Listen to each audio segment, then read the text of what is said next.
આપના ધારાસભ્ય ગોપાલ ઇટાલિયાનો આરોપ, જી હા, પોલીસે મારા ઘરે જઈને માતા સાથે ગેરવર્તણૂક કરવાનો આરોપ છે.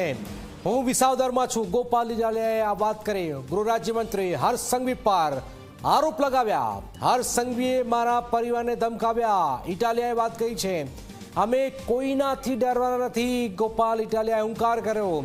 જે કલમ લગાવી હોય તે લગાવો અને મારી ધરપકડ કરી લો. એક સામાન્ય ઘરનો વ્યક્તિ વિસાવદરમાંથી એમએલએ બન્યો છે. રાજકીય દુશ્મની કરવી હોય તો હું હાજર છું. હું ક્યાંય ભાગતો નથી. ગોપાલ ઇટાલિયાએ સીધો પ્રહાર કર્યો છે. આજે એવું થયું કે સવારમાં મારા ઘરે પોલીસવાળા મોકલ્યા હર્ષ સંઘવીએ. હું તો અત્યારે અહીંયા વિસાવદર બેઠો છું. જગ જાહેર આખી દુનિયાને ખબર છે. મારો ફોન નંબર આઈબી પાસે છે, મારું લોકેશન આઈબી પાસે છે, મારું બધી વિગતો પોલીસ હંમેશા ટ્રેસ કરે છે અને બધી ખબર છે ગોપાલ ક્યાં છે. તેમ છતાંય હર્ષ સંઘવીએ આજે સવારે મારા ઘરે પોલીસ મોકલી અને મારા મમ્મી એકલા રહે છે, મોટી ઉંમરના વ્યક્તિ છે સુરત, એની સાથે પોલીસે ગેરવર્તન કર્યું છે.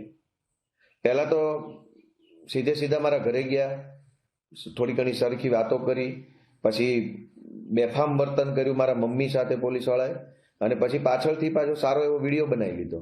મારા ઘરમાં મારા બીજા પરિવારના સભ્યો છે એ બધાને ધમકાવવાનું, દમદાટી કરવાનું કામ હર્ષ સંઘવીએ આજે કરાયું છે. આ એકદમ હલકામાં હલકી કક્ષાનું કૃત્ય છે. હર્ષ સંઘવી ભાઈ, તું ગુજરાતનો ગૃહમંત્રી હોય તો અમે કઈ તારાથી ફાટી પડતા નથી. તારી પાસે 5, 25, 50 આઈપીએસો હોય તો અમે કઈ એનાથી ફાટી પડતા નથી. તારામાં અને તારા દલાલ આઈપીએસોમાં તાકાત હોય તો માનનીય ગોપાલભાઈ ઇટાલિયા વિસાવદરમાં જ છે.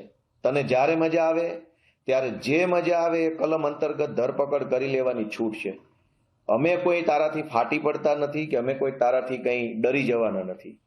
30 માર ખા હોય કે દિલ્હી સલ્તનતનો મુઘલ સમ્રાટ હોય, અમે અમારા ઈમાનદારીના દમ પર જીવીએ છીએ. મહેસાણા કોર્ટે આપ નેતા સામે નોન બેલેબલ વોરંટ ઇસ્યુ કર્યું છે. ગોપાલ ઇટાલિયા વિરુદ્ધ નોન બેલેબલ વોરંટ ઇસ્યુ કરાયું છે. 2020માં નોંધાયેલા ગુનામાં વોરંટ ઇસ્યુ કર્યું છે. મુદતમાં હાજર ન રહેતા જ વોરંટ ઇસ્યુ કરાયું છે. થર્ડ એડિશનલ સિવિલ જજે આદેશ કર્યો. જેએમએફસી કોર્ટે આદેશ આપ્યો છે. પોલીસ કર્મચારી ઇટાલિયાના ઘરે સમન્સ બજાવવા ગઈ હતી. સૂત્રો તરફથી આ જાણકારી છે. એક પોલીસ કર્મચારી ઇટાલિયાના ઘરે સમન્સ બજાવવા ગયા હતા. સૂત્રો તરફથી આ જાણકારી છે.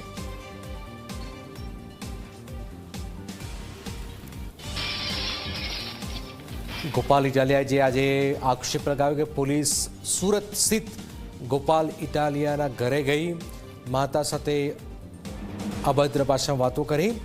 હવે જે જાણકારી છે કે પોલીસ કર્મચારી સમન્સ બજાવવા ગયા હતા. સૂત્રો તરફથી આ જાણકારી છે.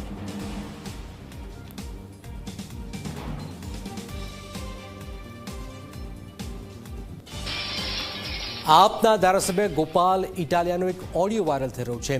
ગોપાલ ઇટાલિયાનો ઓડિયો સોશિયલ મીડિયા પર વાયરલ છે. કોર્ટના વોરંટ મામલે પોલીસ ઘરે આવે તેની ચર્ચાનો ઉલ્લેખ છે. ભાજપવાળા અમારી પાછળ પડ્યા છે એવી જ ઓડિયોમાં ચર્ચા છે. મારી માતાને હેરાન કરે છે તેવી પણ ઓડિયોમાં ચર્ચા છે. પોલીસવાળાને આવવા દો, હું જોઈ લઈશ તેવી પણ ચર્ચા છે. મારી માતાને હેરાન કરે છે તેવી પણ ઓડિયોમાં ચર્ચા છે. ભાજપવાળા અમારી પાછળ પડ્યા છે એવી ઓડિયોમાં ચર્ચા છે. પોલીસવાળાને આવવા દો, હું જોઈ લઈશ તેવી પણ ચર્ચા છે. હા ગોપાલભાઈ. હા જીતુ બોલો. હા ગોપાલભાઈ, ઓલો વોરંટ હતો તમારો મહેસાણાનો, એ આવવાના જ વોરંટ બજાવવા આજકાલમાં. હાથી ભલે ના આવે એમ નહીં, પણ ઓલો હવે નિયમ નીકળ્યો છે ને. શું એલો નિયમ? એ લોકોએ કંઈક પોર્ટલ બનાવ્યું છે. એમાં પોલીસવાળા ઘરે વોરંટ બજાવવા જાય ને પછી આ સાબિતી હાટું પોલીસવાળા ઘરે આવીને ઘરના ફોટા પાડે કે પછી પોર્ટલમાં અપલોડ કરે કે ભાઈ અમે ત્યાં ગયા હતા, એમ આને પકડવા. એમ હાથી પાડવા દો ફોટા, એ તો સારું ના પડાય. આપણે કહેવાનું ભાજપ પોડા મારી પાછળ પડ્યા, બીજું હું. પણ તમે ઘરે નહીં હો ને.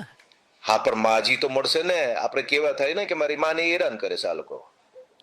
એમ નહીં, એ તો મૂક ને ભાઈ, હું સમજી ગયો. એમાં કે ફાટી ન પડવાનું હોય. એ પોલીસ વાળાને આવવા દો, બાકી હું જોઈ લઈશ પછી.